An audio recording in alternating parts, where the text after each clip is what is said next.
want my kids waking up having to deal with the unimaginable. Their mother might die.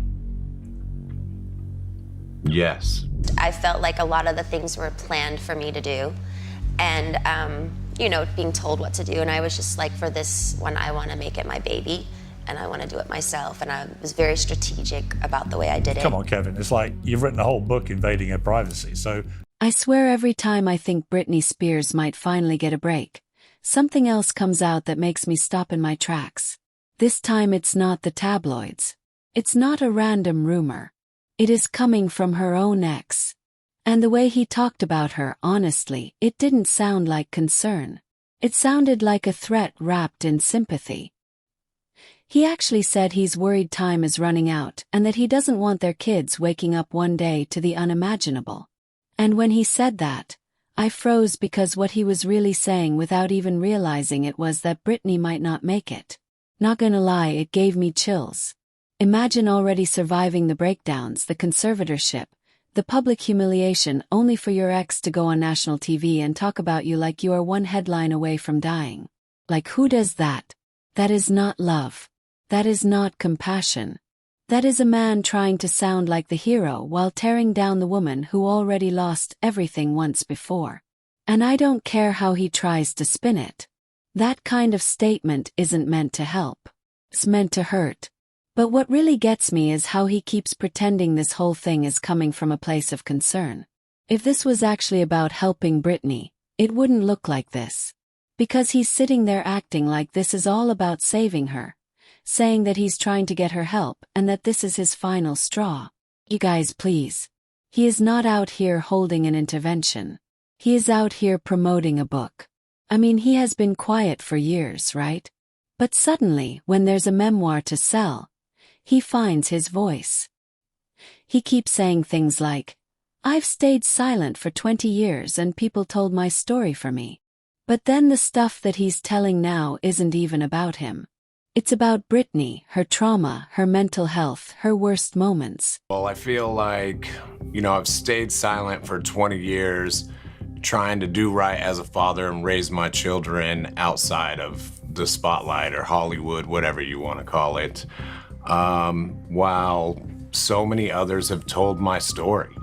I feel like my story's been told through a different lens, and now, finally, I'm ready to tell. If you were really trying to protect your family, why turn their pain into chapters?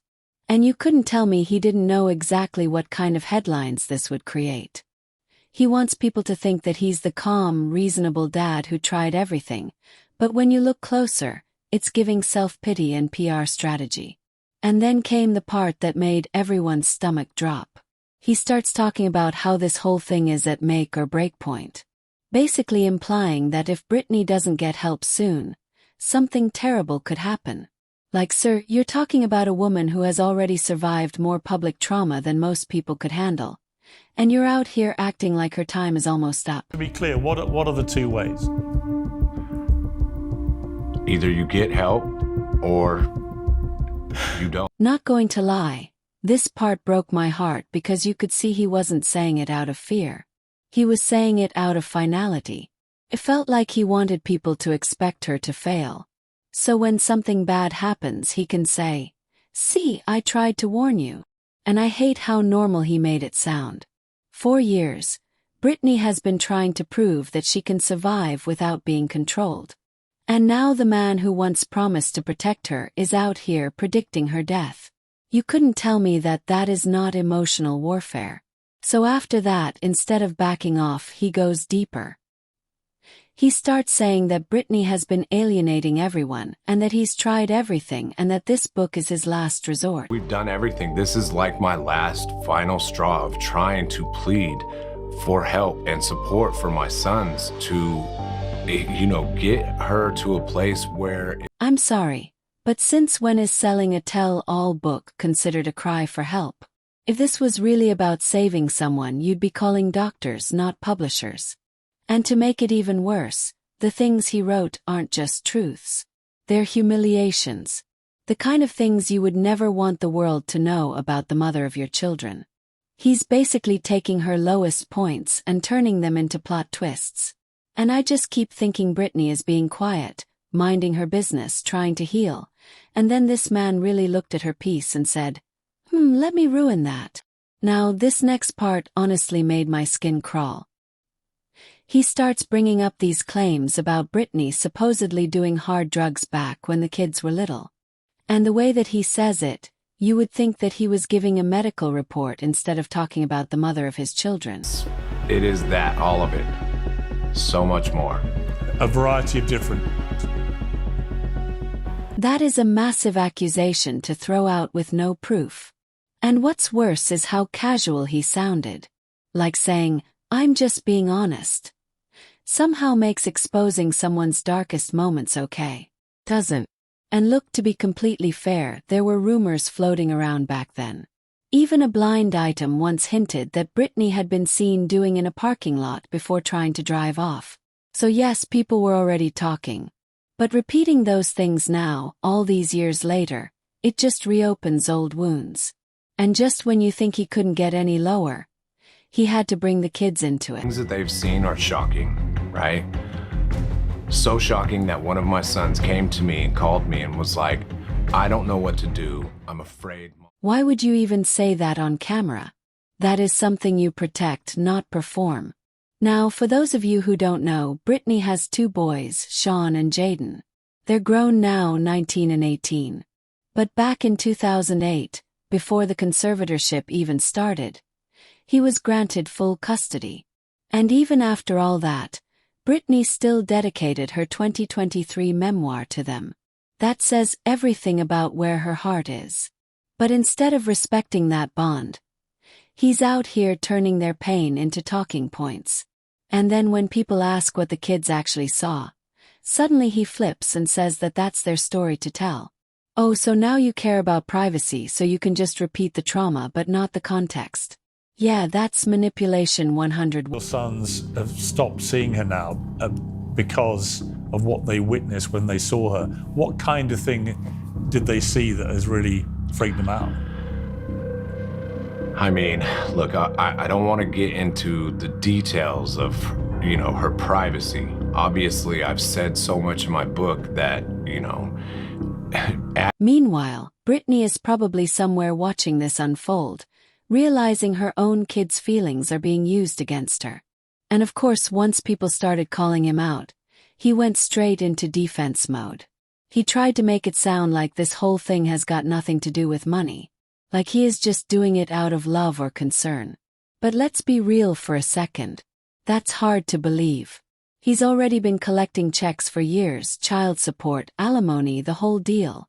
And now he's releasing a memoir full of private details about Britney's life. Tell me that doesn't sound like another payday. I haven't received any money from Britney for a year at least. For how long, sorry? For a year at least. Speaking of that book, this is the part that really made everyone lose it because apparently he didn't stop at talking about custody or co-parenting. He went as far as to include stories about Britney's alleged personal hookups. Like, I'm sorry. What does that have to do with anything?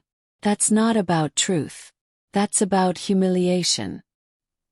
He calls out leeches who took advantage of Britney, but then turns around and does the exact same thing, using her private life as content. You're writing a book about her. You're revealing the fact that she apparently had a lesbian affair. You were one of those people that are exploiting her. Yes, she may have had a hard start because she had all this fame and wealth. And this timing could not be worse. She has finally found a little peace, and then he decides to drop this book now. Just feels calculated. People are over it because if you really care about someone, you don't share their secrets. You protect them. You don't write chapters about who they loved. You help them love themselves again. Now let's talk about something that a lot of people have missed. His current wife, Victoria Prince. Because while he's painting Britney as the unstable one, his own household hasn't exactly been spotless. People online were spreading rumors that Victoria got arrested or brought a gun to school, which isn't true. But what is true is that they were sued by their kids' school in 2023 for unpaid tuition. Got messy. The school dropped the case, but it still made headlines. And here's where it gets interesting. Britney had her public breakdown right now. His new wife's name is popping up in school-related drama too. 2 different women, 2 different eras, same man at the center. Maybe he's the common denominator. You can't be unlucky twice with 2 women in 2 public messes. Something about that doesn't add up. So, yeah, I'm frustrated because this didn't need to happen. He could have written a memoir about fatherhood, about fame, about anything. But instead, he chose to profit off of Britney's name one more time. And you guys, I'm not even shocked anymore because it feels like no matter how much she gives, the world just keeps taking. It's like people forget that she's human. They forget that she was one of the biggest pop stars in the world who lost everything. Her kids, her freedom, her voice, and somehow still managed to survive. And instead of celebrating that, her own ex decided